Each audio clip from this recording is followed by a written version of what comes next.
Well, greetings and hello there, everybody. It's me, your beloved Star Wars Dad Nooch Too Good, here to answer a question I've been asked recently, and I've been asked in the past as well.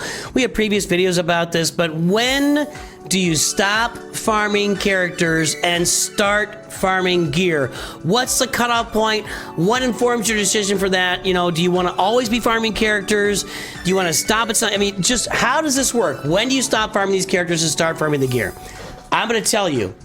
This is a difficult topic to wrap your head around, and specifically for me, this is my third run at recording this because I feel like I've just been rambling and babbling and talking about a bunch of crap because it's really an art form. There's really an art to it, and you know they say the great ones. The Larry Birds, the Michael Jordans, although Larry Bird was a coach. Maybe you can do it, but you know, it's tough to put a word around how you do it. So here's what we're gonna do. Here's what we're gonna do. Because I'm struggling so much to say exactly when to do this. I'm gonna give you 5 kind of overarching guiding principles to how you are looking at your farming in Star Wars Galaxy Heroes. And then I'm going to take those principles and I'm going to apply them and tell you how I addressed each of those principles on my roster. I'm going to go the principles, 5 principles up front, 5 kind of just ideas about how to work your roster, and then tell you how I did each of those things after we talk about each of them. So let's talk about it first.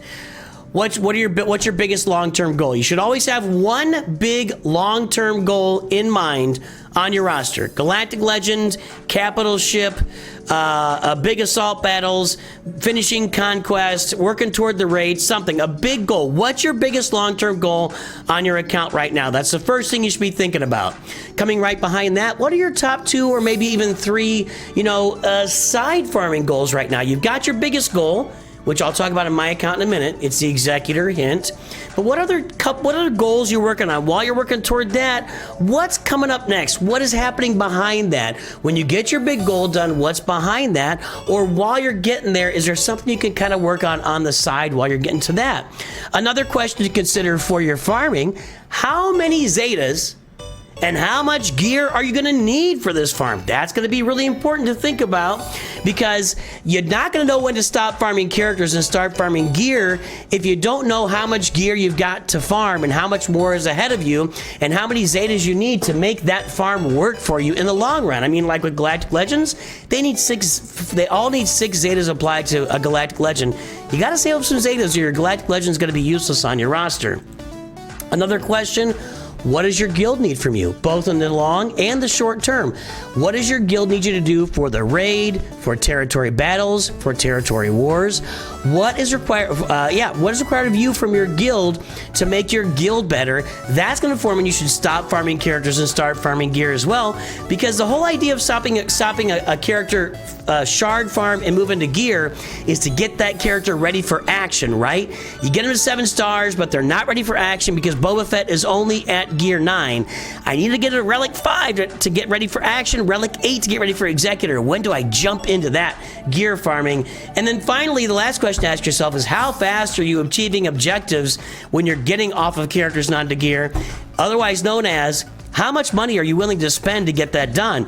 If the answer is a lot of money, well, you can get a lot of characters done in a short span of time. So these are all the factors to consider. So let's start with my roster. I started off with, this account is about 18, 19 weeks old, my biggest long-term goal.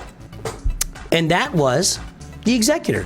Quite simply put, I'm farming the Executor on my roster. When I go over here and I look at the journey guide to get the Executor on your roster, you need to have Darth Vader, Admiral Piet, Relic 7, Relic 8, Relic 8 Boba Fett, 5 Dengar, 5 IG, 5 Bosk, TIE Pilot 5, and then you got to get all these ships. They say 4 stars, haha, 7 stars. You need all these ships at 7 stars. So that's been my goal. My main goal has been informing when I stop farming characters and start farming gear. And if you look at all those characters, I've got those characters all farmed. I've got Piet at 7, I've got IG-88, I got Dengar, I got Cad Bane, who's not required, but to make the fleet work, he is required. Boba Fett's there. I'm working on farming my scoundrels, mainly Queel and Cara Dune, Grief Karga and Mando, and IG-11 in order to get ready for farming Beskar Mando, because I need him to activate the Razor Crest, which is required for the Executor. That is the farm that's informing me the most on everything that I farm. And when I stop farming character shards and move to gear on the account, you can see that I'm still working on a lot of ship shards, and that's included in character shards. I have to get a lot of ship shards. I still have almost 3 months or somewhere around 3 months left of farming for these ships free to play to get them all ready for the Executor. So when I look at my roster and I'm thinking about when should I stop farming, let's move to the Poncho Bros next year. Padawan, Obi-Wan, and Master Qui-Gon. I have them at Relic 7 on my roster. What fueled my decision to really flip hard over to the gear to get them to Relic 7? Well, that was fueled by a couple of things. One, I know the Executor's pretty far out for me, right? I know the Executor's pretty far out for me. And I'm always thinking of what my next top 2 farm, what are the next goals? What's going on? What are some goals? What are some things for this roster that I can work on while I'm working on my big goal of the Executor? What are some things I could do on the side that will not slow down my Executor farm? Because heck, I could go just relic up all my bounty hunters today and Piet and get all that done and then still be working on the ships for like 2 or 3 months. Which would sounds cool, but the bounty hunters, for a lot of things I want to do in the game, they're not going to do any assault battles for me. They're not going to do any Grand Arena for me. They're okay in Grand Arena, you know. There's not a great team, character team in the game. They have uses, but they're not a good. So I wanted to get my other goals. The Duel of the Fates assault battle was a really big, important goal for me because of the big rewards in it. There are big rewards in Duel of the Fates assault battle. And these guys are both farmable with Cantina energy. So when I got them to 7 stars, I kind of dropped the other things I was doing and moved into getting their gear. Now, when I say I dropped the other things I was doing, I didn't drop the other things I was doing, because I will tell you, I know you want me to tell you when to stop farming characters and start farming gear. Using energy to farm gear isn't necessarily the best way to farm gear. I'm having trouble finding it right now. Let me find a piece of gear that's available right now in the shop. That's all the same stuff. You can look at Kyrotex. Kyrotex can be farmed with energy, sure. But you can get it, there's a weekly shipment. I don't know about that one. This is a bad way to buy them, but I can get it for, I can get Kyrotex for, it's not showing here, of course not. You can get Kyrotex in a couple of different shops. In the Guild Event store, you can buy it for Mark II currency, although that's for me going to Malevolence right now. I can buy it in my Grand Arena shop. Hey, look, I got 100 of my laptop Kyrotex. So, in general, I'm always going to lean more toward farming characters with my energy than farming gear until I, wrap it up and I really dial in. So when I got both these guys to 7 stars and I knew it was not going to hamper my big Executor journey, I dialed in and I went ham on them. But while I was going all in on them, I continued to farm these ships every single day because ships take twice as long as characters to farm in Star Wars Galaxy Heroes. If you got a ship farm coming up or you need a ship for the farm you're doing, Finalizer for Kylo Ren, Radis for Rey, don't slow down, always farm the ships. You got to get them done, they take forever. But you can stop doing some character stuff on the side because I have a lot of 7-star characters, a lot. Maybe I stop farming character shards for a week or 2 while I get this done. Coming up next, you see I've got Grand Moff Tarkin at Gear 12. Well, my guild needs Order 66 stuff.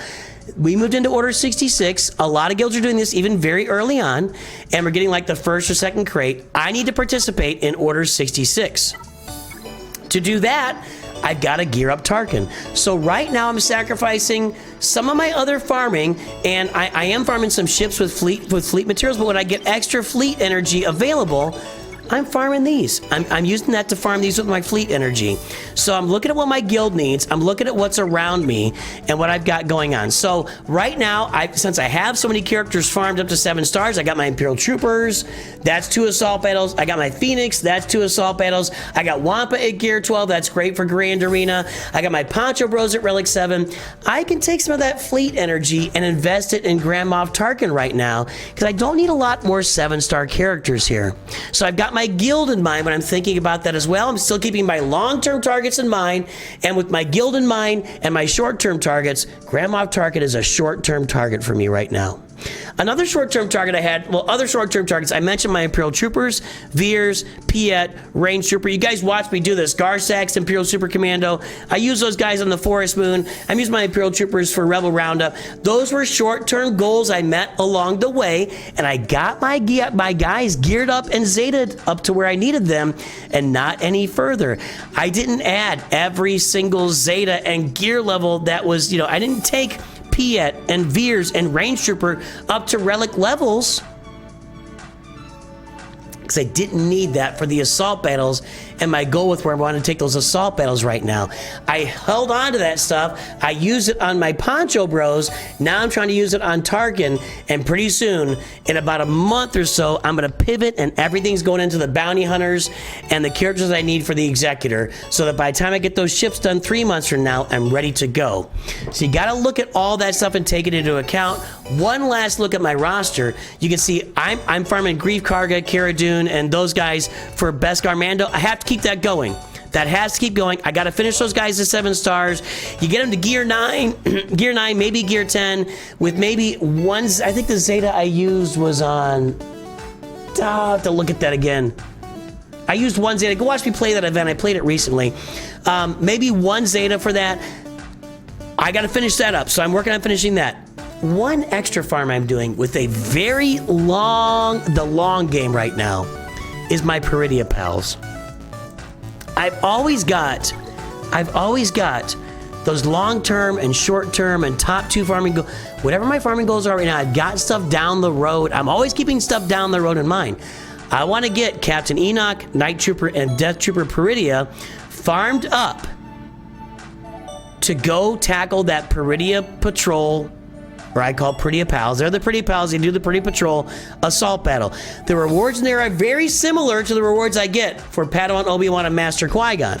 Now, this is a ways off for me. I'm not going to be relicking these guys until after I get the Executor. I'm just not equipped to do it right now. I got too many other goals on my account that I've got to take care of. So this is like 3 months away. So what that means for me is, if I have to sacrifice any character farming on my roster at the moment in order to accelerate like some gear farming for some other characters, this is the sacrifice I'm going to make right now. It's not super duper tragically crazy important for me to get these guys to 7 stars right now. I'm thinking big long term with this.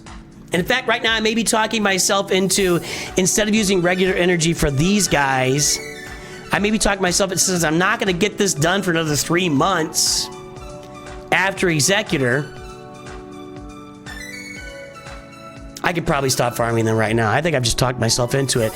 And what I'm going to use that regular energy for, just by the way, for the most part, when you're farming gear with regular energy, you want to live in your Kyratex.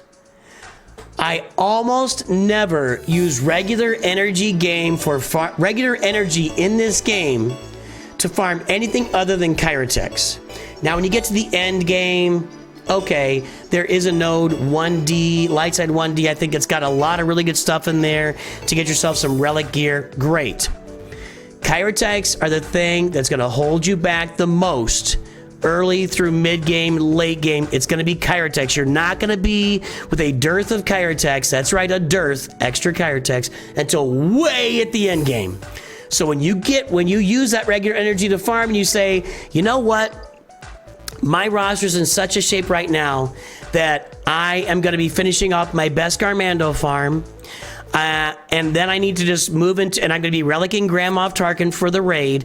And then from there, I just need to move right into relicking Bosk and IG-88 and Dengar and Cad Bane and Boba Fett and Piet to get ready for the Executor, because I got to make sure that as soon as those ships are 7 stars, I go right into the Executor. It's got to be as fast as possible.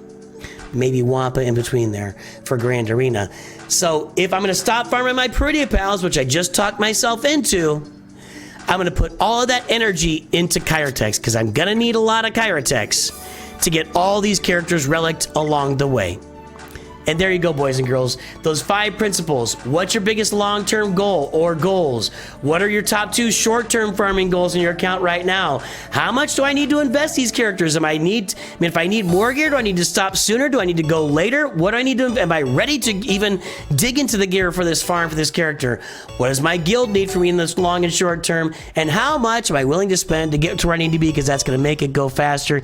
These are all what you're going to consider when you look at when to stop character farming, when to start gear farming. You guys watch me actually go through that process right now with the Peridia Pals. I'm actually going to take these guys and I'm going to actually unfavorite them right now.